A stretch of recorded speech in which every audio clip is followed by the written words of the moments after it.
guys, DarkLord Project here again, and today we have a $500 Ultimate Gaming PC build. So let's get started. So the CPU for this build is the AMD 6300, which is $95.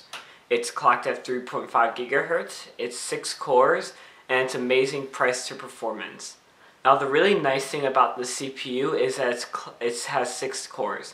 Now compared to the other CPUs, I'm going to pick the Intel Pentium G3258, it only has 2 cores. Now the big plus to this is that a lot of games struggle with dual cores. Even though it works perfectly fine, like Dragon Age Inquisition and Far Cry 4, it struggles to use 2 dual cores or it doesn't even work. So it's nice to know that if we have a 6-core CPU, this will last much longer than a dual-core CPU. Its clock speed is perfectly fine, especially for it having 6 cores, and it is just amazing price to performance. It's only $95, which is an amazing price when it comes to the CPU, and this thing can easily handle most games and some more advanced applications that you throw at it.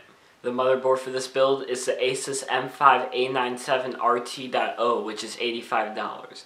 It's ASUS made, it's amazing with the CPU, and it's a high-end AM3 Plus motherboard. Now the nice thing about this motherboard is that it's really well with the CPU. So I was going on Tom's Hardware and I typed in the CPU's name and I typed in what motherboard works best with it.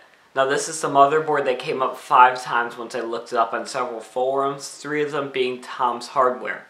So clearly I decided to pick this motherboard out of all the other ones recommended because this one was listed the most. Now it is a high-end AM3 Plus motherboard.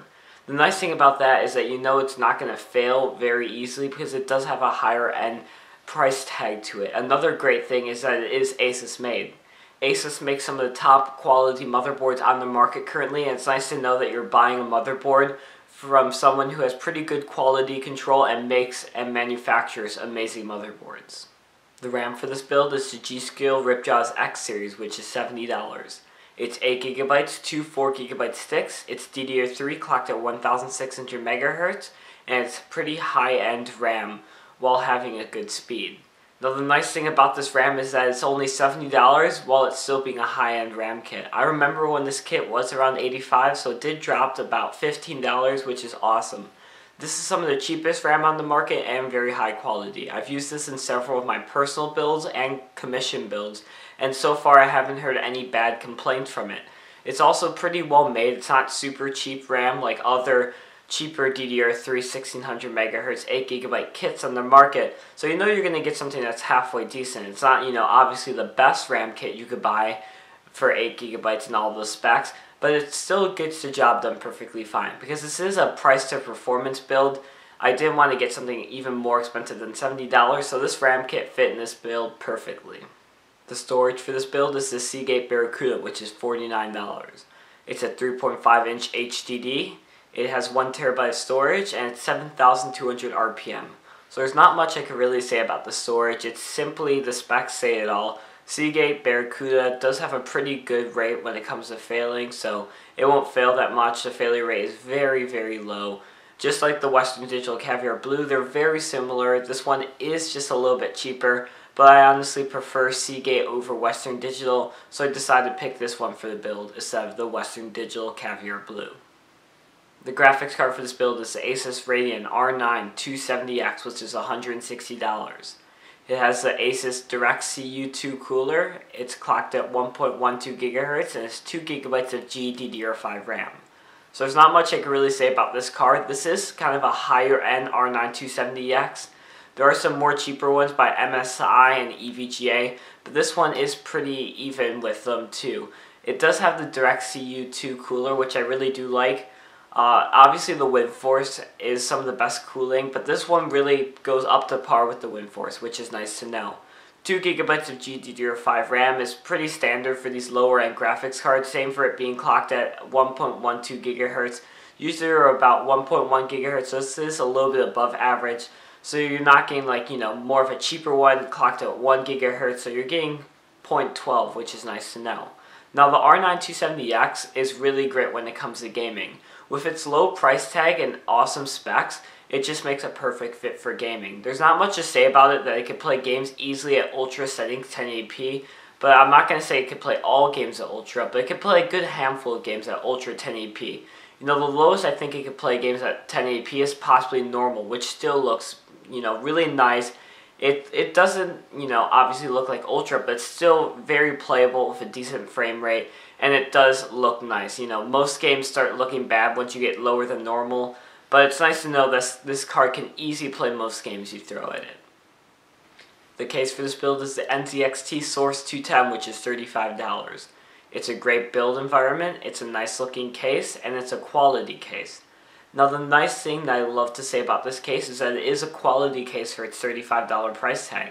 Now most cases around this price tag are usually made of cheap plastic or some really cheap materials, and they just do not look nice.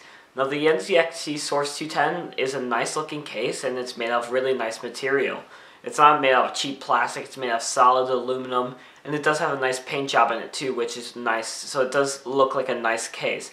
It does have like one LED accent, which really helps with, you know, its look a little bit. It does have some cheap things, like the power button is a little cheap, and how the front cover comes off is a little cheap, but other than that, it's a really solid $35 case. Now the great thing about this case is that it has an awesome build environment. When you put all of your parts in, all of your parts should fit in perfectly fine, and just the build environment in general is great. You have a lot of room to work with. There's a lot of decent, not the best, cable management, but it does have decent cable management, so you do have the option to cable management in only a $35 case. So this case is a perfect fit for this price to performance build. The power supply for this build is the CORSAIR CX500M, which is $35. It's 500 watts, 80 plus bronze certified, and has semi-modular support. So I really do like the CX500M over the CX500 because the main thing is that it is semi-modular.